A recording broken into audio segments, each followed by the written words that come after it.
ఛానల్లోకి స్వాగతం అండి. మీనరాశి వారికి 12 సంవత్సరాల యొక్క శత్రువు దొరికారు. అలాగే మీనరాశి వారి యొక్క జీవితంలో 2025లో ఒక సంఘటన జరగబోతుంది. దానికి సంబంధించినటువంటి వివరాలు కూడా ఇప్పుడు తెలుసుకుందాం. ముఖ్యంగా 12 సంవత్సరాల నుండి వారి యొక్క కీడును కోరుకునే ఆ శత్రువు గురించి కూడా తెలుసుకుందాం.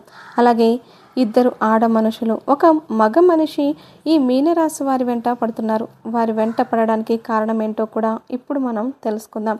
వీడియోలోకి వెళ్ళే ముందు మా చిన్న రిక్వెస్ట్ ఏంటంటే, ఇంతకు ముందు కనుక మా ఛానల్ని మీరు సబ్స్క్రైబ్ చేసుకున్నట్లయితే వెంటనే సబ్స్క్రైబ్ చేసుకోండి. అలాగే పక్కనే ఉన్న గంట సింబల్ మీద ఆల్ అప్డేట్స్ని క్లిక్ చేయండి. అప్పుడే మేము అప్లోడ్ చేసే ప్రతి వీడియోకి మీకు నోటిఫికేషన్ అనేది ఖచ్చితంగా వస్తుంది. మీనరాశి వారి యొక్క మనస్తత్వాన్ని కనుక మనం ముందుగా గమనించినట్లయితే రహస్య స్వభావాలనే చెప్పుకోవాలి. అంటే అందరితో అన్ని విషయాలు షేర్ చేసుకోవడం వీరికి అస్సలు నచ్చదు. బయట వ్యక్తులకి ఎంతవరకైతే విషయాలు తెలియజేయాలో అంతవరకు మాత్రమే వీళ్ళైతే చెబుతారు. అన్ని విషయాలు బయట వ్యక్తులతో షేర్ చేసుకోవడం అస్సలు నచ్చదు. అలాగే మనసులో ఉన్న విషయాన్ని కుటుంబ సభ్యులతో కూడా చర్చించని రహస్య స్వభావాలు అనే చెప్పుకోవాలి. అలాగే వీరి విషయాలు ఏ విధంగా అయితే గోప్యంగా ఉంచడానికి ప్రయత్నం చేస్తారో, ఇతర వ్యక్తులకి సంబంధించి ఎటువంటి విషయాలు కూడా అలాగే సీక్రెట్గా ఉంచుతారు. అంటే ముఖ్యంగా కొంతమంది మనస్తత్వం మనం చూస్తూ ఉంటాం. వారికి సంబంధించినటువంటి పర్సనల్ విషయాలు ఎవరితో చెప్పరు, కానీ ఇతర వ్యక్తుల గురించి ఏమాత్రం ఒక్క విషయం తెలిసినా కానీ దాన్ని నలుగురికి చెబుతారు. 4 మాటలు జోడించి చెబుతారు. కానీ మీనరాశి వారు అటువంటి స్వభావం కలవారు కాదు. వీరి సొంత విషయాలను ఇతరులకు అస్సలు చెప్పరు. అలాగే వేరే వాళ్ళ విషయాలు కూడా అలాగే సీక్రెట్గా దాచిపెడతారు. అలాగే ఈ మీనరాశి వారు చాలా తెలివితేటలు కలవారు. వీరి వద్ద అబద్ధాలు చెప్పడం చాలా కష్టం. ఇతరులు ఏదైనా విషయం చెప్తే దాంట్లో నిజం ఉందా లేదా అనేది తేలికగా గ్రహించగలుగుతారు. ఈ రాశి వారి యొక్క జీవితం చూసినట్లయితే భూమి, వాహన, యంత్ర సంబంధిత వృత్తి వ్యాపారాలు వీరికి బాగా కలిసి వస్తాయి. కాబట్టి రియల్ ఎస్టేట్ రంగంలో ఎదిగే అవకాశాలు కూడా చాలా ఎక్కువగా ఉంటాయి. భూముల ధర పెరగడం మూలంగా కూడా వీరు ధనవంతులయ్యే అవకాశాలు కూడా ఉంటాయి. వాహనాలకు సంబంధించినటువంటి ఎటువంటి వ్యాపారాలు కూడా వీరికి బాగా కలిసి వస్తాయి. ఈ విధంగా మీరు మీ జీవితంలో కొన్ని ఒడిదుడుకులు, సమస్యలు ఉన్నప్పటికీ జీవితం చాలా సాదాసీదాగా సాగిపోతుంది. ఉద్యోగపరంగా నిజాయితీగా నడవడానికి ఇష్టపడతారు. కొన్ని సందర్భాల్లో వీరు తప్పులు చేయాల్సిన పరిస్థితి వచ్చినప్పటికీ ఆ తప్పులు అస్సలు చేయరు. ఏమాత్రం కూడా నిజాయితీని వదిలిపెట్టుకోరు. సిద్ధాంతాలను రోజుకోసారి మార్చుకునే మనస్తత్వం కూడా వీరికైతే ఉండదు. వీరు ఏ సిద్ధాంతాలకి కట్టుబడి ఉన్నారో వాటి కోసం జీవితాంతం కూడా శ్రమ పడుతూనే ఉంటారు. జీవితంలో మంచి స్థితిలోకి రావడానికి కారణమవుతుంది ఆ యొక్క గుణం. అలాగే జీవితంలో ఎదగకపోవడానికి కూడా ఇదే కారణమవుతుంది. ధనం అధికంగా ఉంటుంది, పట్టుదల కూడా అధికంగా ఉంటుంది. అయితే ఈ మీనరాశి వారి జాతకం ప్రకారం చూసినట్లయితే మీ జీవితంలో 12 సంవత్సరాల శత్రువు ఎవరో మీకు ఇప్పుడు తెలిసిపోతుంది. అంటే మీ ఇరుగు పొరుగు వ్యక్తులు కావచ్చు, మీరు పని చేసే చోట కావచ్చు, మీరు వ్యాపారం చేసే చోట కావచ్చు, మీరు కోరుకునే వ్యక్తులు మీ చుట్టూనే ఉన్నారు. అయినప్పటికీ మీరు వారిని గుర్తించలేకపోతున్నారు. ఎందుకంటే మీనరాశి వారిది మంచి స్వభావం కాబట్టి ఇతర వ్యక్తులు కూడా అదేవిధంగా నిస్వార్థంగా మంచిగా ఉంటారని వీళ్ళు భావిస్తూ ఉంటారు. కానీ వెనకాల గోతులు తవ్వుతూ ఉంటారు. వీరి ఆర్థిక స్థితి మెరుగుపడడాన్ని చూసి ఓర్వలేకపోతున్నారు. అంటే వీళ్ళు ఎదుగుతుంటే చూసి తట్టుకోలేక వారు అనేక రకాల కుట్రలు పన్నుతున్నారు. మిమ్మల్ని దిగజార్చడానికి ప్రయత్నం చేస్తున్నారు. అటువంటి శత్రువు ఎవరైతే మీ జీవితంలో 12 సంవత్సరాల నుండి ఉన్నారో ఆ శత్రువు ఎవరో ఈ సమయంలో మీకు ఒక సంఘటన ద్వారా తెలిసిపోయే అవకాశాలు అయితే కనిపిస్తూ ఉన్నాయి. వారు ఎవరో తెలిసినప్పుడు ఖచ్చితంగా జాగ్రత్తలు తీసుకోవాలి. వారితో బంధాలు తెంచుకోవాల్సినటువంటి అవసరం లేకపోయినా కానీ వారికి గుణపాఠం వచ్చే విధంగా మీరు వారితో ప్రేమతో ఉండండి. అయినా కానీ వారి పర్సనల్ విషయాలు మాత్రం ఎట్టి పరిస్థితుల్లో కూడా వారితో షేర్ చేయకూడదు.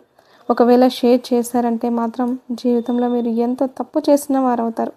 తెలిసి ఈ విధంగా తప్పు చేసినట్లయితే మాత్రం కొంతమంది మనస్తత్వం ఏ విధంగా ఉంటుందంటే, వారు మళ్ళీ ఇది వరకు మోసం చేశారని తెలిసిన వారు మన కీడు కోరుకునే వ్యక్తులని తెలిసినా కానీ మళ్ళీ గుడ్డిగా వ్యక్తులను నమ్మేస్తూ ఉంటారు.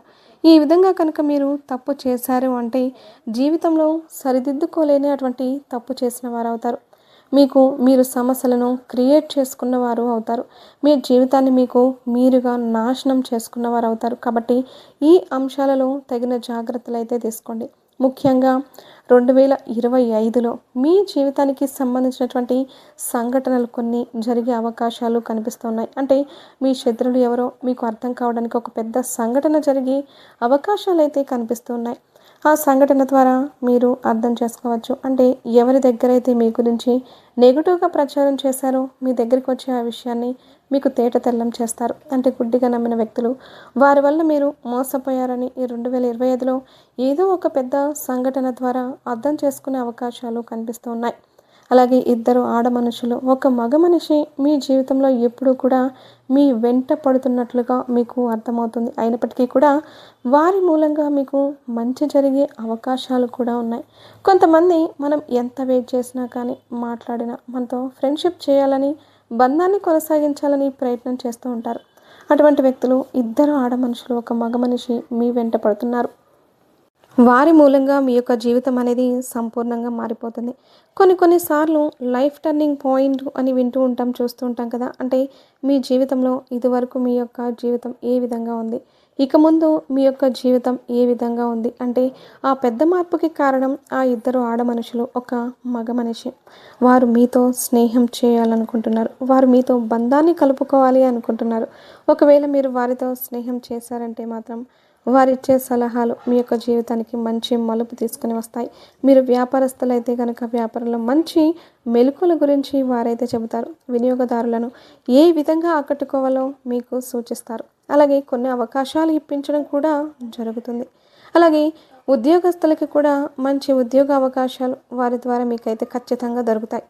ఇంటర్వ్యూకి ఏ విధంగా అటెండ్ అవ్వాలి, ఇంటర్వ్యూలో ఏ విధంగా మార్కులు సాధించాలి, ఇటువంటి అంశాలన్నింటి గురించి కూడా మీకు పూర్తి అవగాహనను ఆ ఇద్దరు ఆడ మనుషులు ఒక మగ మనిషి మీకు చూపించబోతున్నారని చెప్పుకోవాలి. అంటే కలిసికట్టుగా ఒకేసారి ఇద్దరు మనుషులు ఒక మగ మనిషి మీకు జీవితంలోకి రావాలనుకుంటున్నారు. అంటే ఒక్కొక్కరు ఒక్కో దగ్గర ఉంటారు, ఒకరితో ఒకరికి సంబంధం ఉండదు.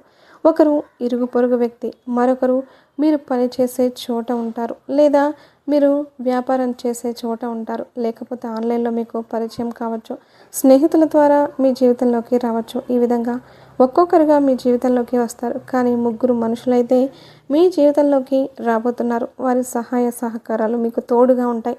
జీవితంలో సక్సెస్ను సాధించడానికి వారి వల్ల మీకు చాలా మేలు జరుగుతుందని చెప్పుకోవాలి. అయితే వీరి జాతకం ప్రకారం మీకు 12 సంవత్సరాలుగా ఉన్నటువంటి శత్రువు ఎవరో ఖచ్చితంగా దొరుకుతారు.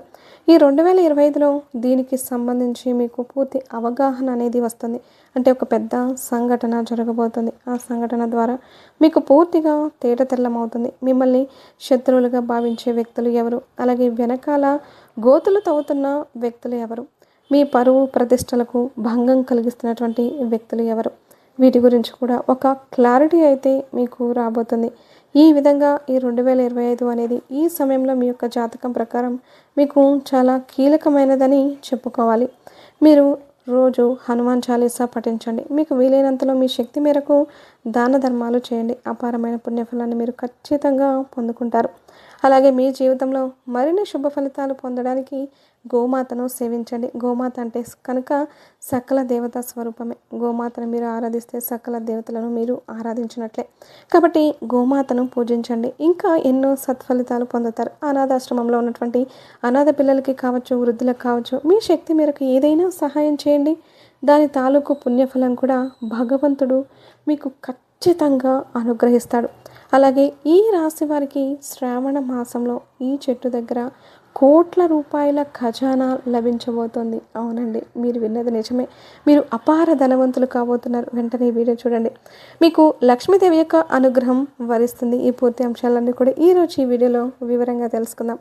వీరు అందరితో కలుపుగోలు స్వభావాన్ని కలిగి ఉంటారు. ముఖ్యంగా కొంతమంది వ్యక్తులను మనం చూసినట్లయితే ఎప్పుడూ కూడా ఒంటరిగా ఉండడానికి ఇష్టపడుతూ ఉంటారు. అలాగే మరికొంతమంది వ్యక్తులు ఎప్పుడైనా సరే వారు మంచి స్థితిలో ఉన్న వారితోనే స్నేహం చేస్తారు, కానీ దీన స్థితిలో ఉన్న వారితో అస్సలు స్నేహం చేయరు. కానీ ఈ రాశి వ్యక్తులు ఆ విధంగా కాదండి. ఎటువంటి స్థానంలో ఉన్నా కానీ వారితో స్నేహాన్ని కొనసాగిస్తారు, వారిని గౌరవిస్తారు కూడా. ఎవరిని అవమానించడం, అవహేళన చేసి మాట్లాడడం, చిన్న చూపు చూడడం వీరికి అస్సలు నచ్చదు. అటువంటి మంచి స్వభావం కలిగిన వారు ఈ రాశి వ్యక్తులు. అలాగే జీవితంలో ఉన్నత స్థాయికి చేరుకోవడానికి ఎన్నో రకాల శ్రమలు అడ్డు వచ్చినా కానీ ఏది సాధించాలనుకుంటున్నారో దాన్ని సాధించడానికి ఎప్పుడూ కూడా ముందడుగు వేస్తూనే ఉంటారు. అంటే అపజయాలను చూసి కృంగిపోయే మనస్తత్వం ఈ రాశి వారిలో మనకు ఎక్కువగా కనిపించదు. ఇతరులకు చేయి అందించి వారిని ఉన్నత స్థాయికి చేర్చడంలో కూడా వీరెప్పుడూ కూడా ముందు వరుసలో ఉంటారని చెప్పుకోవాలి. కానీ వీరి వల్ల మేలు పొందిన వ్యక్తులే చివరికి మోసం చేసే అవకాశాలు కూడా ఉంటాయి. అయినప్పటికీ కూడా మరొక వ్యక్తికి సహాయం చేయడానికి ప్రయత్నం చేస్తూ ఉంటారు తప్ప వారు నిరాశకు లోనై ఇతరులకు సహాయం చేయాలి అనే గుణాన్ని మాత్రం వదిలిపెట్టరు. అంటే ఒక్కరు తప్పు చేశారు కదా, మమ్మల్ని పట్టించుకోవడం లేదు కదా, వారిని ఎంత మంచి స్థితిలోకి తీసుకొచ్చినా కానీ మమ్మల్ని లెక్క చేయడం లేదు కదా అని ఇంకొకరికి సహాయం చేయకుండా మాత్రం ఉండలేకపోతూ ఉంటారు. అటువంటి మంచి లక్షణాలు ఈ రాశి వారిలో అత్యధికంగా ఉంటాయి. అయితే ముఖ్యంగా మీ యొక్క జీవితంలో మీరు ఎంతో ప్రజా అభిమానాన్ని కూడా పొందుకుంటారు. అంటే వీళ్ళకి ఉన్నటువంటి మంచి లక్షణాల కారణంగా ప్రజలంతా కూడా వీరి పట్ల ఆకర్షితులవుతూ ఉంటారు. అందరినీ స్నేహితులుగా బంధువులుగా భావిస్తూ ఉంటారు. కాబట్టి వీరిని ప్రేమించేవారు చాలా అధిక సంఖ్యలో ఉంటారు. అయితే ఈ రాశి వారు స్వతంత్రమైన అభిప్రాయాలు కలవారిగా ఉంటారు. సాంప్రదాయబద్ధమైనటువంటి ఆలోచనలు కలవారిగా ఉంటారు. కాబట్టి మీ యొక్క భావాల పట్ల అందరూ ఆకర్షితులవుతూ ఉంటారు. అయితే వీరికి ఇరుగు పొరుగు వ్యక్తులు కావచ్చు, మీరు పనిచేసే చోట కావచ్చు, కొంతమంది శత్రువులైతే ఉంటారండి. మీ యొక్క ఎదుగుదలను చూసి ఓర్వలేక అనేక రకాల కుట్రలు పన్ని మళ్ళీ మిమ్మల్ని కిందకు తొక్కేయడానికి ప్రయత్నం చేస్తూ ఉంటారు. కొన్ని సందర్భాల్లో పరిస్థితులు ఏ విధంగా వస్తూ ఉంటాయి అంటే మీరు ఎంత ఎదగాలని ప్రయత్నం చేస్తున్నా కానీ ఏదో ఒక ఆటంకం అనేది మీ ఎదుగుదలను ఆపేస్తూ ఉంటుంది. దానికి కారణం ఏంటో అర్థం కాక మీరు చాలాసార్లు ఒక కన్ఫ్యూజన్లోకి వెళ్ళిపోతూ ఉంటారు. దానికి కారణం ఆ యొక్క వ్యక్తుల యొక్క స్వభావం అనే చెప్పుకోవచ్చు. కుట్రలు కుతంత్రాలు చేయవచ్చు, లేకపోతే వారు అసూయతో కుళ్ళతో ఉండడం మూలంగా మీ యొక్క ఎదుగుదల చూసి ఓర్వలేకపోవడం మూలంగా కూడా అది నరదిష్టిగా మారి నెగిటివ్ ఎనర్జీగా మారి మీ జీవితంలో అనేక రకాల సమస్యలను మీకు తెచ్చిపెట్టవచ్చు. కాబట్టి ఎప్పుడూ కూడా ప్రతి ఒక్కరితో జాగ్రత్తగా ఉండాలి. అందరితో కలిసిపోయే మనస్తత్వం మంచిదే. అయినప్పటికీ కూడా ఎవరు ఎటువంటి వారో తెలుసుకొని మీరు ముందుకు సాగడం చాలా ఉత్తమం. ఎందుకంటే ఇంకా వీరు గుడ్డిగా కొంతమంది వ్యక్తులను నమ్మి వారికి భరోసాగా ఉండి అంటే షూరిటీ సంతకాలు చేసి వాళ్ళకి ఇంకా ముఖ్యమైన విషయాల్లో కూడా మాట ఇచ్చి అయ్యాక మాటను నెరవేర్చుకోవడం కోసం వీరు ఎన్నో రకాల శ్రమలు ఎదుర్కొన్నారు. సహాయం పొందిన వ్యక్తులు ఎవరైతే ఉన్నారో వీరు మీ సహాయాన్ని మర్చిపోతారు. అలాగే వీరికి కీడు కూడా తలపెడుతూ ఉంటారు.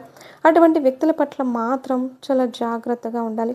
ఇది వరకు మీరు చాలా అవమానాలు పడ్డారు. ముఖ్యంగా ఆర్థిక సమస్యల ప్రభావం కారణంగా అప్పులు చేయాల్సిన పరిస్థితి కూడా మీకు వస్తుంది. మీ యొక్క జీవితంలో నిందలు ఆరోపణలు కూడా మీరైతే ఎదుర్కొన్నారు. అయినప్పటికీ కూడా మీరు భగవంతునిపై విశ్వాసాన్ని అస్సలు వదిలిపెట్టలేరు. అలాగే మీ యొక్క జీవితంలో మీకున్నటువంటి మంచి లక్షణాలను కూడా అదే విధంగా కొనసాగిస్తూ ఉన్నారు. అయితే మీ యొక్క ఈ మంచి లక్షణాల కారణంగా భగవంతుడు మిమ్మల్ని అనుగ్రహించబోతున్నాడు. మీ జీవితంలో శుభ ఫలితాలు అయితే ఖచ్చితంగా చూస్తారు. జూలై 31వ తేదీ ఈ చెట్టు దగ్గర మీరు ఈ చిన్న పని చేశారంటే ఆ పరమశివుడి యొక్క అనుగ్రహంతో పాటు లక్ష్మీదేవి యొక్క అనుగ్రహాన్ని కూడా మీరు ఖచ్చితంగా పొందుకుంటారు.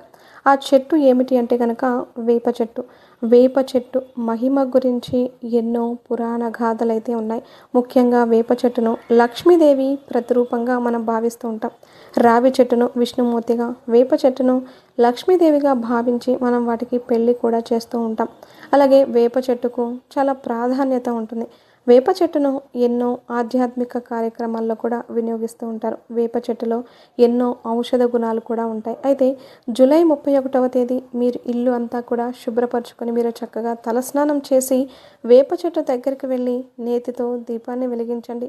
ఈ విధంగా చేసిన తర్వాత చెట్టు మొదట్లో కొంచెం పసుపు కొంచెం కుంకుమ చల్లండి. ఈ విధంగా ఒక చిన్న చెంబులో నీటిని తీసుకొని వెళ్ళి ఇక వేప చెట్టు మొదట్లో పోసి అయితే నీటితో తడిసినటువంటి మట్టి ఏదైతే ఉందో దాన్ని మీ యొక్క నుదిటిన బొట్టుగా పెట్టుకోండి.